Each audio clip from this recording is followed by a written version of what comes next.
Assalamualaikum warahmatullahi wabarakatuh. Ketemu lagi dengan channel Cafe Literasi. Hari ini kita akan melanjutkan pembahasan kita di prediksi soal PPPK Guru SD Kompetensi Teknis tahun 2023 dengan kunci jawaban dan pembahasannya. Langsung saja kita menuju nomor satu.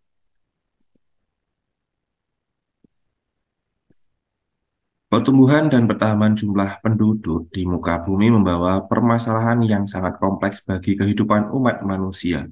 Kerusakan lingkungan hidup dirasakan semakin parah, di mana hal tersebut merupakan sebuah konsekuensi yang harus ditanggung oleh umat manusia karena A. Peperangan memperebutkan sumber daya di antara negara-negara di dunia. B. Keinginan untuk menguasai dan mengeksploitasi sumber daya yang berlebihan. C. Keserakahan umat manusia untuk menumpuk kekayaan dan kesejahteraan. D. Semakin besar jumlah penduduk, semakin besar sumber daya yang dibutuhkan. E. Upaya untuk menyediakan fasilitas hidup dengan cara mengeksploitasi alam.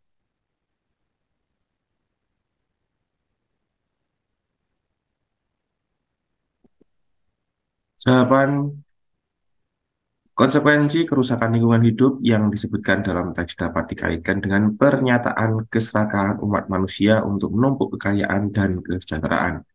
Kerusakan lingkungan seringkali disebabkan oleh tindakan manusia yang mengutamakan keuntungan pribadi atau akumulasi kekayaan tanpa mempertimbangkan dampak lingkungan jangka panjang. Keserakahan manusia dalam mengejar kekayaan dan kesejahteraan seringkali mengakibatkan eksploitasi sumber daya alam yang berlebihan dan merusak lingkungan hidup. Hal ini telah menyebabkan kerusakan lingkungan yang semakin parah, seperti yang disebutkan dalam teks. Jadi jawabannya adalah keserakahan umat manusia untuk menumpuk kekayaan dan kesejahteraan, yaitu C.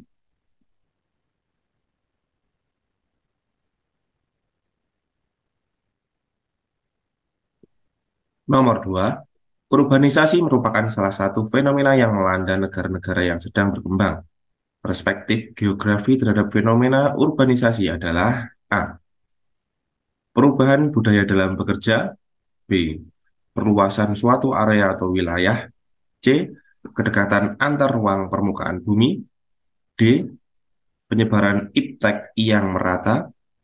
E. Tempat tinggal yang semakin rapat.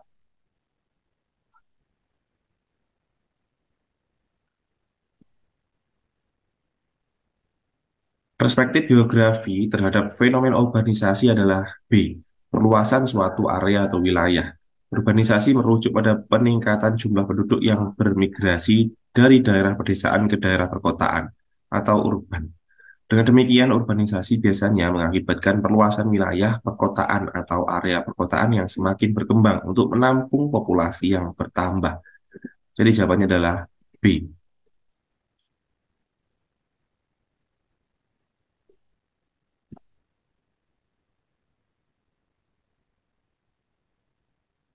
Nomor 3, dampak positif perkembangan dan penerapan ilmu, pengetahuan, dan teknologi terhadap masalah lingkungan hidup adalah memunculkan kajian tentang A. Kawasan industri baru. B. Pemberdayaan lingkungan. C. Ide dan gagasan baru. D. Pengembangan temuan baru. E. Budaya imajiner yang interaktif.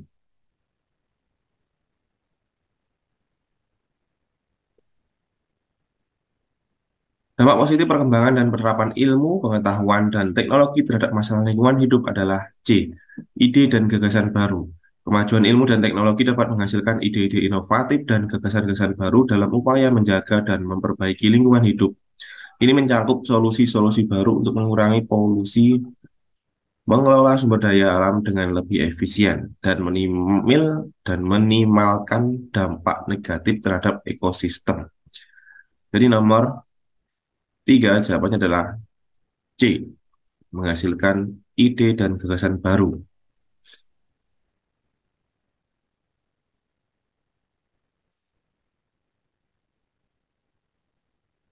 Nomor 4, bangsa Indonesia merupakan bangsa yang majemuk dengan berbagai suku bangsa, bahasa, tradisi, dan budayanya. Kemajemukan suku bangsa di Indonesia dipengaruhi oleh faktor-faktor berikut. A. Persatuan kondisi geografis, letak kepulauan. B. Solidaritas, letak kepulauan, iklim. C. Interaksi, integrasi, keadaan geografis. D. Integrasi, solidaritas, kondisi geografis. E. Geografis, kultur, setempat, adat istiadat.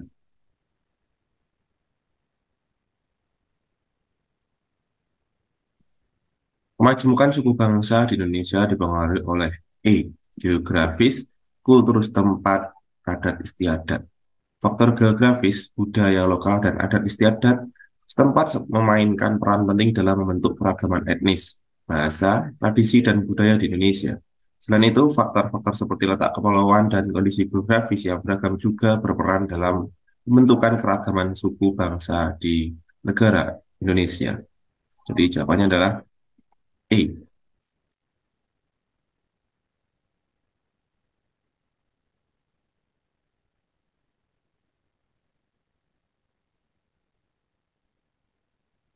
Nomor 5, perilaku yang sesuai untuk menanggulangi hambatan dan gangguan dalam pembangunan integrasi nasional pada era global adalah A. Selalu memakai barang produksi dalam negeri.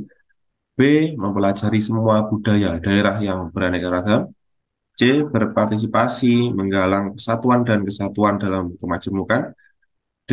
Menolak menggunakan barang-barang yang diimpor dari negara lain. E. Selalu menggunakan bahasa Indonesia dalam setiap pergaulan dengan orang lain.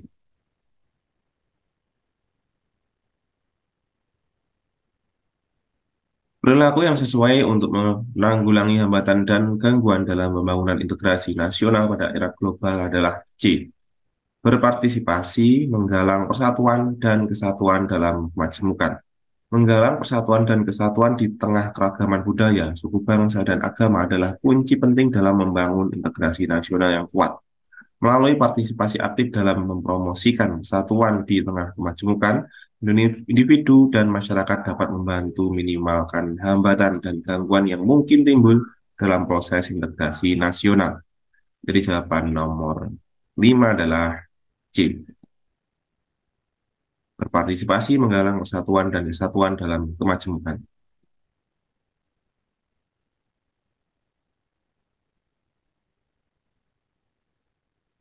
Nomor 6, dengan adanya perubahan zaman abad globalisasi, berbagai kemajuan ilmu pengetahuan dan teknologi, sebaiknya kita A. Memanfaatkan kemajuan secara keseluruhan.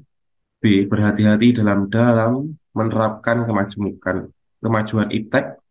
C. Kita harus memanfaatkan potensi bangsa kita sendiri. D. Tidak semua yang modern itu baik untuk bangsa. E. Menyaring kemajuan itu dengan nilai-nilai Pancasila.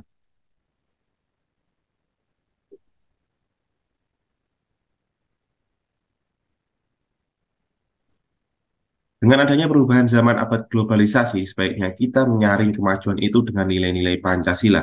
Meskipun kemajuan ilmu pengetahuan dan teknologi membawa banyak manfaat, penting untuk tetap mempertimbangkan nilai-nilai dan etika dalam penerapannya.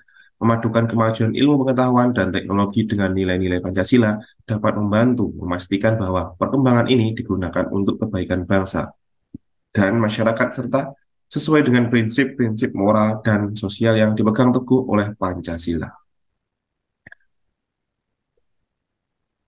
Jadi, jawabannya adalah menyaring kemajuan itu dengan nilai-nilai Pancasila, yaitu E.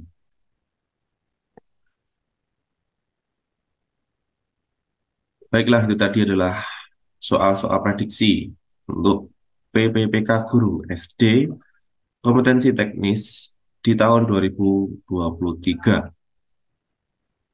Dan dilengkapi dengan kunci jawaban dan bahasannya. Mohon maaf bila masih ada salah-salah jawaban maupun salah perkataan. Sampai jumpa di video selanjutnya.